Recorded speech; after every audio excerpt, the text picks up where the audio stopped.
The information course at the main office of the insurance company in the county was as boring as expected, and the four women were glad it was over by 8 o'clock in the evening. They were employees of a local office in a small Scandinavian town 40 kilometers from the county capital.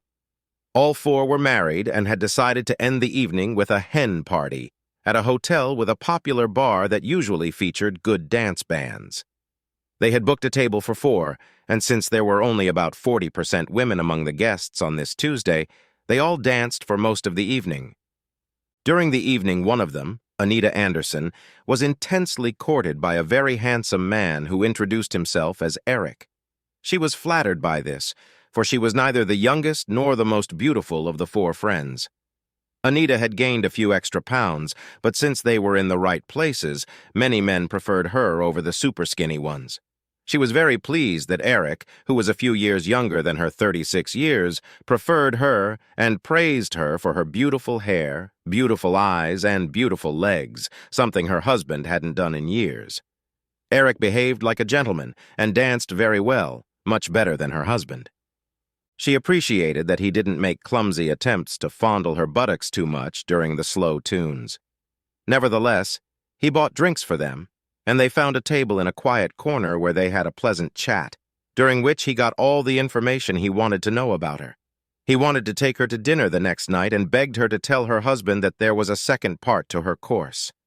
Anita didn't promise him anything, but when they said goodbye after hugs and kisses, she couldn't deny that she had strong feelings for Eric. She wanted to see him, but she wasn't sure she could because a decent married woman wouldn't go to a romantic dinner with a stranger, especially not with someone who put her in a romantic mood. Of course, she couldn't forget him and thought about him most of the next day at work, so she was glad when he called her. He took her out to dinner again that evening and suggested that she tell her husband that information courses could be a stepping stone to a promotion. Of course, she couldn't show him how much she wanted to and agree right away, but after a few minutes he managed to get her to promise to think about it and call back in the afternoon. Now she had a real problem to think about. Anita's mind was swarming with strong arguments both in favor of going and, what was by far the most sensible decision, in favor of saying no. Her husband was a good, faithful man who loved her very much. But now she had a rival who was taking up a great deal of his time and interest. The rival bore a man's name, Harley Davidson, and was one of her husband's long-time childhood dreams. Even when he'd bought it used, it had cost far more than they could afford. She knew he could have bought a comparable Japanese motorcycle of the same size for half the price of his HD. She complained to him that he hadn't, and asked him if it was even worth it to buy such an expensive toy. He got angry and yelled that there was no room in his garage for a rice cooker. If he ever bought a bike, it was a real one. He even joined the local amateur biker club, which infuriated her, but she calmed down when he explained that they were no comparison to the infamous clubs like the Hells Angels or Bandidos. She had gone to that club with him a few times and found it to be a very boring place where the main conversation between members was about the various HD models and their engines. However, it cost them a lot of money that had to be cut out of other expenses. So she had an even stronger argument for having some fun herself as compensation for all the time he'd been away from his family, telling his mumbo-jumbo about carburetors and spark plugs. Cheating on him and driving 40 kilometers to have a romantic dinner with a man she didn't know could be considered cheating, and who knows how their evening would end if her feelings proved stronger than common sense during dinner. On the other hand, wasn't she strong enough to say no to all his attempts to go too far? And what could he do at the restaurant? After dinner, he would have to be a good boy and accept only a kiss and a hug as a thank you for the evening. She could even promise to meet him another time if he was very insistent. An innocent affair could give sex with her husband new sparks and thus even benefit him. She was an adult capable of taking care of herself, not a silly romantic teenager. After much remorse and divided thoughts, she called him at 4 o'clock and said, "Yes, I'll come to you." As she expected, Anita's husband didn't mind when she told him about the second part of the course, and that it was now her turn to drive, why she could take their car and even stay for a few hours after the course at the dance bar. She drove out of town on Wednesday night and arranged to meet Eric a half hour later at a gas station near downtown, where he promised to wait for her. Had she known him better, or been smart enough to get some information about him, she would have done her best to avoid him, but right now, she was acting exactly like the stupid schoolgirl she told herself she wasn't. The brutal truth was that Eric was a career criminal, recently released from prison where he had spent the last 2 years for forcing a woman into prostitution, blackmailing her clients, beating and raping her when she wanted out of the business. Not a good boy at all, but he could act very dependable. He was homeless and temporarily lived as a lodger in the old crook's house. He had met Frank, the crook, in prison, and had been promised that he could stay with him for a while. Frank owned the house, and one must assume it was quite a feat to keep it untouchable by the corrections service. Officially, it belonged to a company based in Gibraltar and owned by some unknown investor in the Cayman Islands. As long as the taxes and all other payments for the house were paid on time, there was nothing the authorities could do, and it wasn't their problem if the owners rented it out to a crook who owed them a large sum of money. After all, even people like that needed somewhere to live. Eric, however, was a very charming man, a real womanizer who never had any trouble getting women to fall in love with him. If they were rich, which he usually preferred, he helped them become less rich in a fairly short time, and other women who fell under his charm were usually very beautiful and could, usually in a short time, be trained to use their natural gifts in favorable directions. Eric's master Frank was a consummate expert when it came to tricking people into investing in some monkey business. But for some reason, he didn't like to lie down with women. In this game, he was completely useless. Sure, there were a few whores in the county capital, but they were mostly young farm girls from Eastern Europe, usually victims of human trafficking, and Frank considered it beneath his dignity to use them and be blackmailed by some pimp. Eric agreed to pay him with a girlfriend. And now Frank was getting impatient, because in the 5 days that Eric had been in jail, he hadn't been able to find a girlfriend, and Frank had fucked him. But today, he was lucky. A married bitch, Anita, had agreed to come to his place and was to arrive within 10 minutes. Anita arrived just in time, and today she was wearing a slightly shorter skirt and a slightly tighter top.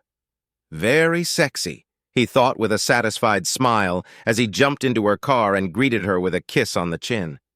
He told her he had an errand to run before they went out to dinner and asked if she could give him a ride. She agreed, and he drove her to a beautiful house in a wealthy neighborhood where she parked in the driveway. Eric went inside and promised to be back in a minute. He returned to her in less than a minute and told her that his friend was waiting for them with coffee and delicious pastries and promised that they could join him for a few minutes because they were in no hurry for dinner. Anita followed him into the house where she met a well-dressed, polite man in his 60s who introduced himself as Frank. Frank said the coffee was ready in the TV room and led them into the basement where there was a large, widescreen TV with home movie equipment, a couch, and 2 expensive black leather armchairs at a low table. Just as Frank had said, there was coffee and appetizing cakes on the table. Frank sat down in an armchair, and Anita settled next to Eric on the couch. After a few minutes of polite small talk, Frank told her that he had a friend in France who was sending him amateur movies on DVD. He hadn't had time to watch the movie yet and wanted to get their opinion on the quality. Eric said it was a good idea, and Frank pressed on. The movie started with a man hiding a small camera in a hotel room, and then a well-dressed lady in her 50s with a young, dark-skinned man entered the room. They must have done this several times before because they said almost nothing to each other as they undressed. Frank had promised Eric an extra bonus if he was allowed to use a hardcore method of introducing Anita into the role of their submissive slut for the evening. Eric didn't like that idea at all because seducing his victims was a much better way to get them to willingly cooperate. It took a little more time, but it yielded much better results. If Frank wanted to pay a high price for doing it the hard way, he was fine with that, but only because he couldn't afford to say no. Eric considered successful seduction as proof of his masculinity and decided to put it to a little test. Watching a young virile Negro intensely entertaining an older lady turned Anita on a bit, and she didn't resist Eric. She seemed to enjoy it so much that Eric began to fear that she was horny enough to become their slut without any resistance. He decided to test her and whispered in her ear, "I think Frank would like to make an old man, young hottie movie for his friend in France starring you." she replied angrily. Did that movie make you completely crazy? So even the next part of the DVD matched its intentions. It was apparently filmed somewhere in Asia, probably in some private club. Two naked men of small stature walked onto a small stage with a round bed and received applause from the audience. Then they went out again and came back in, dragging a screaming woman behind them. It looked very realistic, so it was either a well-prepared act or a real rape. Who knows? Anita didn't like the movie, though. She wanted to go to dinner and got angry when Eric told her that dinner was canceled, and she should be a good girl and entertain them right there in Frank's home movie room. When she got up to leave, even Eric jumped up, took her hands firmly in his, led her over to Frank, and pushed her down onto Frank's lap. Frank wrapped his arms around her wrists behind her back and pulled her against him. She screamed and wriggled as hard as she could, trying to get free, and Frank slapped her hard with an open palm, screaming, "Shut up and don't move, bitch!" Eric changed the porn DVD to a jazz DVD and set the volume to 0 higher. He then gave Frank a leather belt, took her firmly by the ankles, and told Frank, "Teach that bitch a lesson." When Frank noticed that all her resistance had ceased, he asked her, "Will you be a good girl and promise to obey us?" She couldn't take any more spankings and replied, "Yes." That wasn't enough for Frank, so he spanked her hard and said, "Didn't I hear what you said?" Anita screamed, "Yes!" A new spanking and a new question. "Yes, what?" She shouted again, "Yes, I am a good girl and I will obey you." Frank replied, "Show it, bitch, and get naked for us." She did as she was commanded. Eric came to his aid with a leather belt and slapped her breasts. Anita cried out in fear, "Stop it! Stop it! I'll do it better! I'll do it better!" She did and tried very hard to keep Frank satisfied, and he praised her when it was over. Before letting her go home, Eric told her not to say a word to her husband or anyone else. He demanded that she return at 9 o'clock Saturday morning to make a movie for Frank's friend in France. Otherwise, the pictures from that evening would be sent to her husband, family, work, and published on the internet. But if she was a good girl on Saturday, Frank and he would never harass her again. She promised to obey and do whatever Eric told her to do. Once again, she was faced with a difficult problem. Confess everything to her husband and face the consequences, possibly divorce, or go in there again and keep all that shit quiet. But what if they wouldn't let her go? But Eric had promised. She decided not to say anything, to go there on Saturday, but to tell her husband everything if they tried to pull any tricks afterward. At home, Anita's husband Roland was filling up at the gas station when he noticed Anita's colleague Monica in the small grocery store. He asked her, "So did you miss class today?" She was surprised and replied, "What course? I don't have any course today." "The second part of where you left off on Tuesday." Monica realized she had said too much because silly Anita had gone to the man she had met yesterday and tried to remedy the situation. "Oh, yes. My youngest daughter got diarrhea at daycare, so I had to stay home today." Roland was no fool and suspected everything. When he got home, he called Anita's boss, Marianne, and asked some innocent questions about what date the second part of Anita's course would be because he had some important events planned and she had forgotten to tell him, and he couldn't reach her at her parents' summer house. Marianne told him that there would be no second part of the course, and he could make his plans. Anita came home at 12:30, and Roland noticed at once that something was wrong with her. She looked haggard, tired, and pale. There was not a drop of makeup on her face, and even her hair was far from its usual perfect order. She looked as if she had been outside in very stormy weather. He asked her, "How was today's course?" "The usual hard work." "And what did you learn today? Anything useful or interesting?" "Why do you ask that? When did you become interested in insurance?" "I'm not interested in any damn insurance. I'm interested in where the hell were you tonight and what the hell were you doing, and with who?" "You're out of your mind! I was on a course with my coworkers!" Now Roland had had enough and shouted, "Like hell you were! I met Monica at the gas station, and she didn't know about any course tonight, even though she tried to lie to me that there was one. Then I called your supervisor, Marianne, who told me that the second part of your course doesn't exist, so I want to know where the hell have you been?" Anita started crying and sobbing. "You called Marianne?" "Yes, I did." And I will throw you out of this house within 5 minutes if you don't start telling me where you've been and what you've been doing. Do you understand?" She was crying so hard now that it was almost impossible to hear what she was saying as she replied, "I'm in big trouble, very big trouble. I've been flogged, raped, and blackmailed into doing a porn movie on Saturday.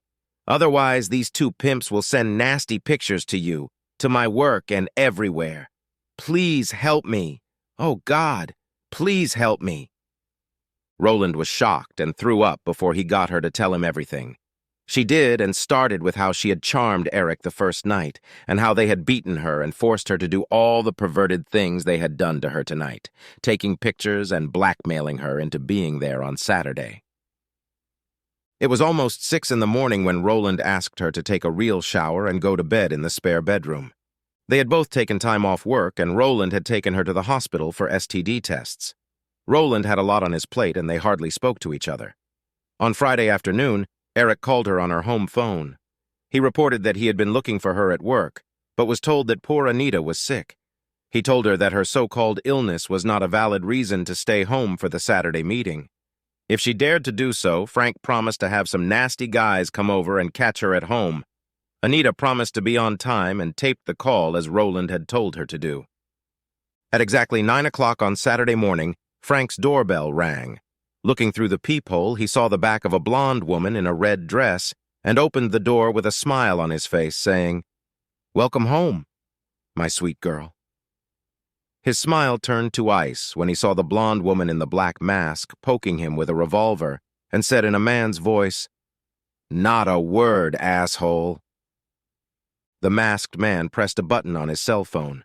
A minivan pulled up to the driveway, and 7 men in black jumpsuits ran into the house. They took Eric by surprise, tied his hands behind his back with duct tape, and stuffed a dirty rag in his mouth and duct taped it shut. The same thing was done to Frank.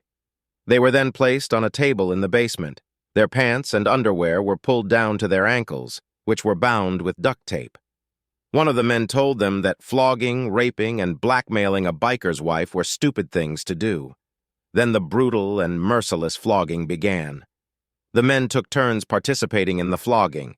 Other men searched for pictures and spoiled anything of value. Some had hammers, others had small hatchets, and they smashed his expensive flat-screen TV, a new video camera on a tripod, and damaged all the furniture throughout the house. When they needed to urinate, they did it on beds, in closets, on expensive carpets, on furniture, and everywhere but the toilet. The men found a laptop, a digital camera, and 1 extra memory card, which they took with them. They threatened Frank with castration if he didn't tell them where to find all the photos, but he didn't dare do anything but tell them the truth. He even told them about his private collection in the bedroom.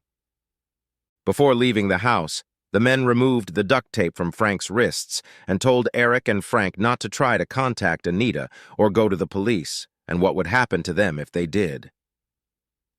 Roland left the house early Saturday morning and, when he returned at noon, showed Anita color printouts of digital photos showing Eric and Frank's hard asses and thighs, damaged home movies, a video camera, and furniture. He told her that he had been promised that the 2 assholes wouldn't be able to sit for at least 2 weeks. He then burned the pictures and never told her any more details about who had come to Frank's house or what had happened there. Thanks to his connections at the club, Roland had managed to rent a nice 1-bedroom apartment for Anita within a week. She was grateful to him for saving her from the pimps, and didn't complain when Roland wanted her to move out of their home. He told her he needed time to think about their relationship. She was grateful that he still hadn't filed for divorce. Anita felt humiliated, but didn't say anything when Roland hired a young, beautiful housekeeper to move into their home. Anita worked hard, kept herself in good shape, didn't date, and never gave up hope that Roland would take her in again. She knew that time was working for her, for she had been a good wife in many ways. Even when she was replaced in bed, she hoped that after a while Roland would miss her enough to ask her to come back.